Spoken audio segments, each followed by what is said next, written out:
Well, hey guys, welcome back to the Versatile and Capable 44 special. And got a few things I want to talk to you about before we actually go out on the range and we do a little bit of shooting there. I developed a ladder of different loads, okay, and with different bullets. And what I wanted to do is I wanted to mimic in these loads the velocities that can be expected, from factory ammo. Now, most of these are, in the 240 grain, loads. Like I showed you earlier with the ladder, is that we went from 6.4 to 6.4 to 6.6 to 6.9. I also put together some 6.8, but these are with the 262 grain elite bullets, and I put together 50 rounds of those. And I also went ahead and I put together 50 rounds of 5.6 with a 240 grain cowboy load that Rick gave me. Rick's a great guy. Rick over there at Aardvark Enterprises. I mean, I just went over. I was just talking to him. And I told him. I said, well, what's one of the most popular loads that a lot of guys, seem to buy from you when it comes to the 44. And he said it was this cowboy load because it has a lot of bearing surface area to it. And it shoots real well. So anyway, I was going to give it a whirl. Those are cowboy guys, and they're shooting at steel and that sort of thing, and so that's kind of where that's at. I wanted to talk to you guys a little bit about our range, okay, the range that I belong to. Now, basically there's two ranges out here in this county where I live. And one thing about our county is it's just running out of real estate. I mean, there's a lot of people that are moving here. There's a lot of people that are moving in and out of here. There's a lot of housing developments that are going on and that sort of thing. So we're getting a lot less area, real estate, afforded to shooting ranges. And the other range, those guys have really got, I really feel for those people. People that belong to that range out there. The range was on DNR land, which was owned by the county. Right behind the range was like 65 or 70 acres of wooded land that was all deemed as a tree forest, tree farm. So nobody paid any taxes on that property. And what happened was that these two individuals came in there and they bought that land. And they're the ones that have been really stirring up all the flyers and everything like that and getting a lot of concentration on that range to get that range closed. So what they can do is they can divide that land into parcels and then sell that land and make buku bucks. I mean, millions of dollars right there, And so the county is also looking at the taxable assessment of that land once it's subdivided and it's built on with housing projects. So, those people out there at the range, at the other range, have really got, they got the cards stacked against them. You got people from 10 miles away showing up with, 9mm bullets that said that they dug them out of the side of their house. I mean, come on, really? 9mm. You live, 10 miles away and you had to dig them out of the side of the, out of the side of your house. That's ridiculous. That's absurd. They wouldn't have the energy really to probably even go through cardboard for that matter. Real thick cardboard. Also, all the trajectories that go out of the that go out of the range in order to hit anybody around there because they're kind of like down in a little gully, and that's where the range is down in a little gully there, and then their backstop is actually the side of a great big hillside. And, you'd have to shoot at a certain trajectory, okay, to get one out of there, okay, in the first place. And, it'd probably end up landing out there in the Puget Sound someplace, So it's one of those things, the cards are stacked against them. They're fighting for, to keep the range open. They've even went to the county and said, look, we'll close this range as long as there's some DNR land further away, that we can develop and turn into another shooting range. It's not necessarily about the land. It's about, having a shooting range. And the county has not cooperated. The county is combating them 100% on this, and it's just really a terrible thing. So that is where I'm kind of going with this. Now, our range is in the political, I don't want to say correctness, political awareness. That's a good way of saying it. Now, if I go out there to the range and I take my little guy here with me, and we set up a 3-yard target, and I, demonstrate pulling this gun, from a holster, and then firing into a human silhouette, at 3 yards or 7 yards or whatever, firing as fast as I can, and putting holes in that. That's great for my video, but the bottom line is it's bad for the club, because what happens is that you got John Q. Public who comes out there. And he sees me doing it, and then he wants to do it, so he goes ahead and does it, and he blows his foot off, or he gets one outside of the playpen, basically, outside of the range, or he ends up injuring a bystander or killing somebody, or ends up killing himself trying to do it, and he hasn't had any training at all. He's never had any experience on doing that.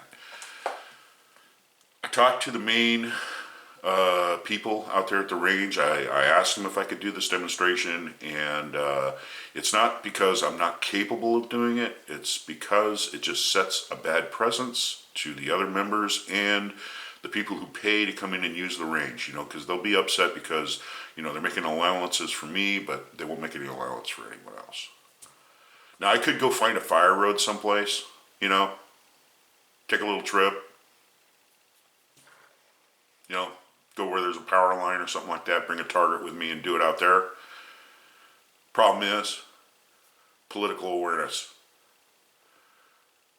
People are calling the sheriff over, shooting now. And it's just, they hear shooting anywhere and they're calling the sheriff. Plain out and simple. And you know what? You could even have, especially this time of year, you could have the game warden show up, and you think dealing with a sheriff is hard. Deal with the game warden. If the game warden thinks that you're out there to poach deer, guess what? All your truck, your guns, everything, he can confiscate all of that. You're going to the hooskow.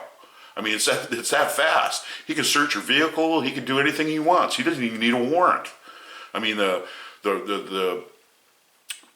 game warden, he's got power. He wields power. I'm telling you. So that's not an avenue where I want to have to explain myself. I don't want to find myself in that little, being his little monkey on the end of a string, trying to answer all the right questions so that I can just kind of, get out of there and never do it again.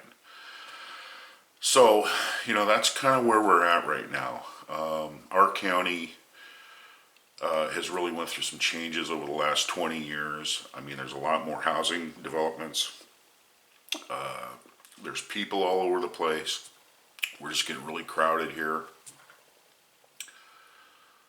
At the end of the week, what I'm going to do is I'm going to go ahead and go out there and see what's today, Monday. So, by the end of the week, I'll go out there and I'll demonstrate, some double action shooting. But you guys got to take in consideration that I have to make one shot every 2 seconds.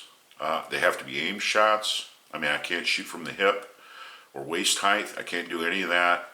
I mean, it's because we don't want to set a bad presence for the membership out there.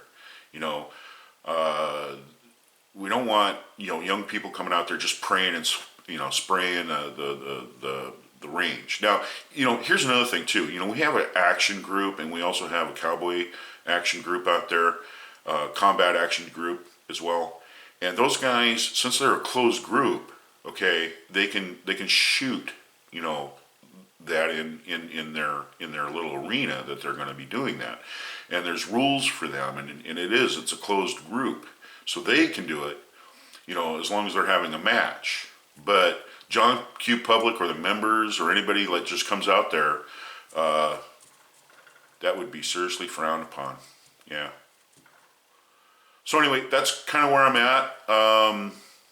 Like I said, I was able to develop some really good loads here. I'm going to go ahead and try these out. I did happen to get a 431 diameter sizing die for my star unit, which that thing, man, that star lubricizer is the ticket. You guys would not believe how fast that thing is. Once you set it up and it's doing its thing, and every one of them are turning out the same way. You know, I mean, there's no globs of lubricant, you know, getting all over the bullet and that sort of thing, you know, and you just start turning out perfect bullets. Once it's adjusted, man, boom, man, you're on it, you know, boom, boom, boom, boom, boom, boom. As fast as you can, you know, feed them through there. It's going to lubricate them and size them. It's a great unit. A little expensive, great unit though. And you know, I don't expect everybody to go out and buy one of those just because I got one or I endorse it or anything like that, you know, because it is an expensive thing. But I wanted to do that because, you know, I plan on shooting cast bullets for the rest of my life. You know, I mean, and I wanted to buy a nice piece of equipment there that was going to last me the rest of my life. And, you know, same thing with, you know, just my equipment in general. I wanted to do all this actually before I retire. So, you know, that way I'll have it. You know, I'll have real good equipment and that's going to last me. And I'm going to be able to enjoy it and I won't have to go out and replace it. That's basically it. So anyway, guys, that's pretty much it. I have a little reloading tip I'm going to go ahead and share with you guys. And I'll tell you what, we'll be right back. I'll get set up out there in the garage and we'll go ahead and we'll do that. So give me a few seconds. I'll be right back.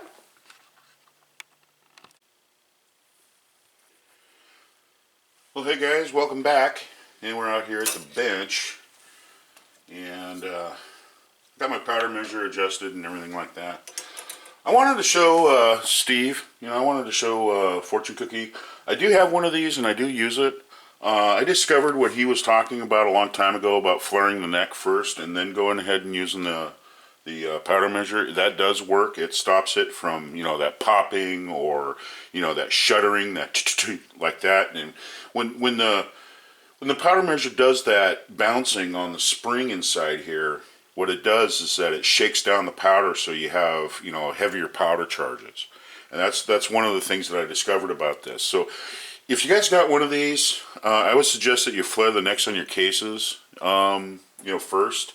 It's a really good little powder measure. It works really good. I mean, it does save you a little bit of time. I mean, you know, if you go, say, like from here to flaring the neck, you're going to have to take this out. You're going to have to go over there. You're going to have to charge the case, and then you're going to have to set that down in your loading block. And with this, you just flare all the necks of your cases first without any powder in it. Okay, it's gonna rotate. Okay. And then what you do is you just go ahead and dump some powder in there. Once you have adjusted it for the right powder charge that you want, then you just go ahead and charge all your cases. And as the you know, round is in there, I mean, you just set it in there once. Boom, boom, boom, boom, boom, boom. You know, I mean, it does save you a little bit of time. You know, there's a little bit of effort of moving over here versus over here. You know, so it does have its merit. So anyway, I wanted to show you guys that. What we're going to do is we're going to go ahead and charge it.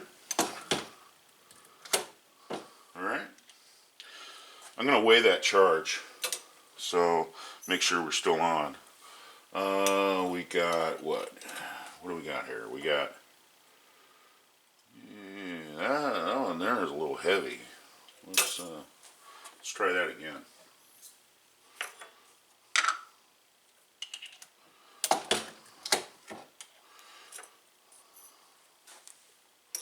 We're talking, you know, 1/2 of a tenth of a grain, you know. There you go. We're right on the money. So, anyway, with that, my friends, we're going to go ahead and use that load. I've had this for forever. It's not my favorite powder measure funnel, though. It's one of the ones that came with a kit or something like that. So anyway, what we're going to do is take this off. You know, it's pretty simple. You just, you know, pull it out like so. Okay, it's got a little valve on the bottom. You turn that off. You know, you rotate it this way and it turns off. And we're going to go ahead and we're going to take this out. And there's still powder inside here. But this is the one thing that's really nice about this little powder measure, is that once you remove it from your press, you just go ahead and take that powder, you pour it back in there. We're going to set this off to the side, alright? And all you got to do, take your bottle, okay, and then just open up the valve.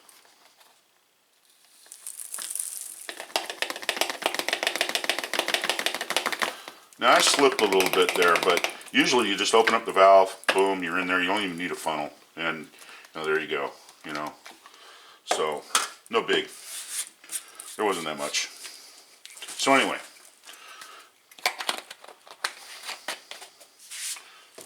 all right.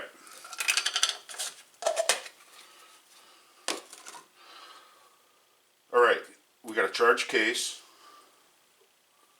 5.4 grains, and we're going to go ahead and we're going to seat our bullet. And the one thing that I wanted to show you guys on seating bullets, this is what I was really after, this is the meat of the subject, is that you got your case, right? You got your bullet, set your bullet in there, okay? And all you got to do is just keep rotating this down, alright?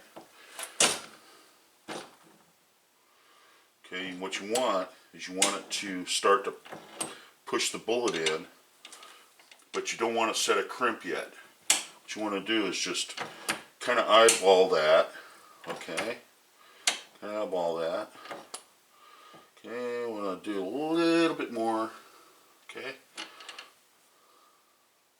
So I want to set these right in the crimp groove, you know? That's where I want to seat them.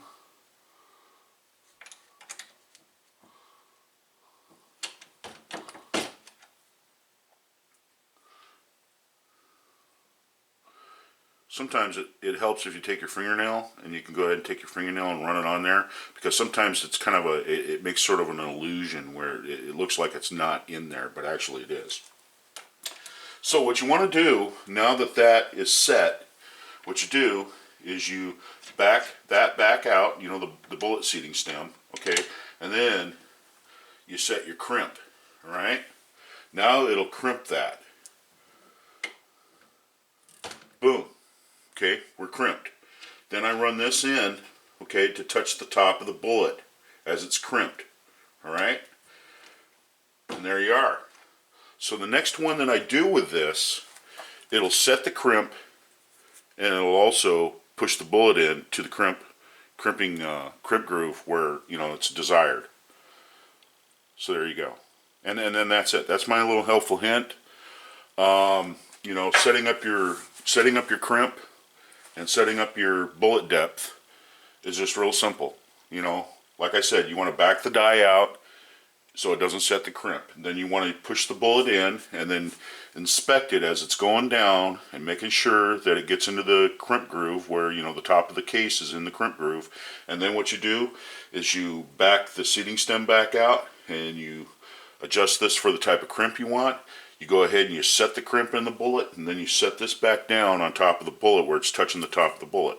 And that's it. And now you're ready to go. You can make 50 rounds and they'll all turn out the same depth. Okay? So that's it. That's my helpful hint. And I'm going to get this uploaded. And by the end of the week, today's Monday, so by the end of the week we'll be out at the range and we'll do a little bit of shooting. It's unfortunate that I can't shoot the way that, you know, I can't shoot the way that I want to out there. But it's something that I have to do, you know, to kind of protect our club. But also, you know, if you guys are interested in, you know, taking some classes or getting some training or something like that, I would strongly suggest that you guys don't go out and join some action shooting thing. Action shooting, you know, combat action shooting is not training. It's a sport. Okay. My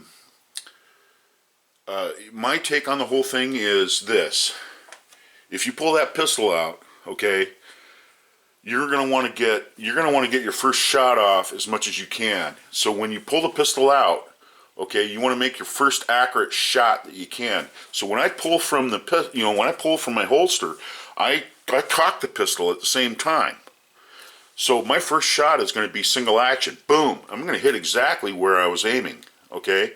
And then the rest of the shots, I can double action in there. Boom, boom, boom, boom, boom, boom, boom, boom. You know, and dump the whole, you know, wheel. And, you know, it takes practice to do that. And I would suggest that you go out and you get with a trainer, get some training on how to do that, and always practice, you know, with an unloaded pistol. You know, never load your pistol in your house and do that. Only until you're supervised, you know, by a trainer and that sort of thing, and he goes through the steps, you know, one by one, you know, and you slowly go through it and get that thought process in your head and ingrained in your head. Should you try that? Don't ever attempt that without some training. You know, I'll tell you what, I'm not a certified trainer, but I suggest you guys out there, you know, the viewing community, go out and get a certified trainer, get some training in that. And don't look at like action shooting or steel challenge and stuff like that as training, because it's not. It's a sport.